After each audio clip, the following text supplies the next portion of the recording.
कविता अपने माता पिता की बहुत लाडली थी। 3 बड़े भाइयों की बहन थी। कोई भी चीज मांगने पर उसी वक्त सामने हाजिर हो जाती। पूरे घर में रौब था उसका। पूरे परिवार और नौकरों पर राजकुमारी की तरह हुक्म चलाती। लिया उसके ठाठ बाट, बड़ी गाड़ी में आना जाना, हर दिन नया फैशन देखकर हर कोई उससे दोस्ती करना चाहता था। थोड़े ही दिनों में उसके बहुत से दोस्त बन गए। पूरे कॉलेज में उसकी अपनी ही एक पहचान थी। इन दिनों उसके घर एक रिश्ता आया। खानदानी लोग थे और पापा की पुरानी जान पहचान थी उनके साथ। कविता के साथ कोई जबरदस्ती नहीं थी, पर कविता ने फिर भी हाँ कर दी, क्योंकि वो अपने परिवार से बहुत प्यार करती थी। वह जानती थी कि वो लोग उसका अच्छा ही सोचेंगे। लड़के का नाम राज था। राज काफी पढ़ा लिखा और समझदार लड़का था। ससुराल वाले भी बहुत अच्छे थे। ससुराल में कविता की जगह वैसी ही थी जैसी कि मायके में। कोई भी कार्य कविता की सलाह के बिना नहीं होता था। सबकी लाडली बहू बन गई थी वह। फिर उसके घर एक बेटे का जन्म हुआ। राहुल कविता को जान से प्यारा था। पोता पाकर ससुराल वाले तो फूले नहीं समाते थे। कविता कभी कभी सोचती कि उसकी किस्मत कितनी अच्छी है।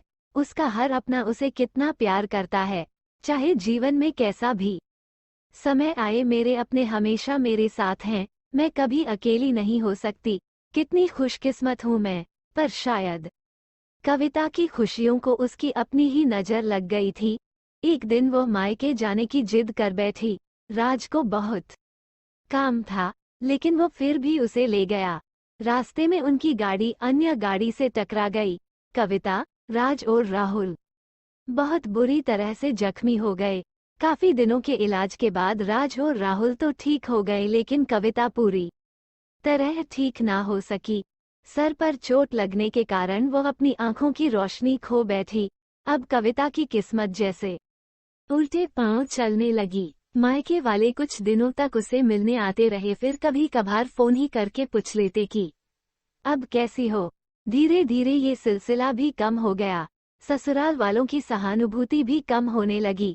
घर में किसी को पास बैठने के लिए कहती तो जवाब मिलता, बहुत काम है, अब तुम भी हाथ नहीं बंटा सकती। राज भी चिड़चिड़ा हो गया था। बस राहुल ही था उसके साथ, जिसके साथ हंसते खेलते उसका वक्त गुजरता। एक दिन कविता के हाथ से कुछ सामान गिर गया, जिसकी वजह से राहुल को हल्की सी चोट लग गई। कविता के सास ससुर ने राहुल को उससे अलग कर दिया कि कहीं उसके ना देखने की वजह से बच्चे का कोई नुकसान ना हो जाए। कविता अंदर से टूट चुकी थी।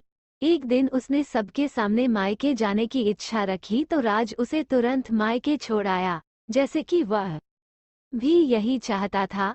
लेकिन राहुल को उसके साथ नहीं भेजा गया। कविता कभी राहुल से दूर नहीं रही थी, पर अपनी कमी के कारण उसने ज्यादा बहस नहीं की। कविता को लगा कि वो 3-4 दिन वहां रहेगी तो थोड़ा हवा पानी बदल जाएगा, क्योंकि वो कितने दिनों से कहीं भी बाहर नहीं गई थी। घर वाले भी इतने दिनों बाद उसे देखकर कितने खुश होंगे। कविता के घर पहुंचने पर सब लोग बहुत खुश हुए। खाने में सब कुछ कविता की पसंद का ही बना था।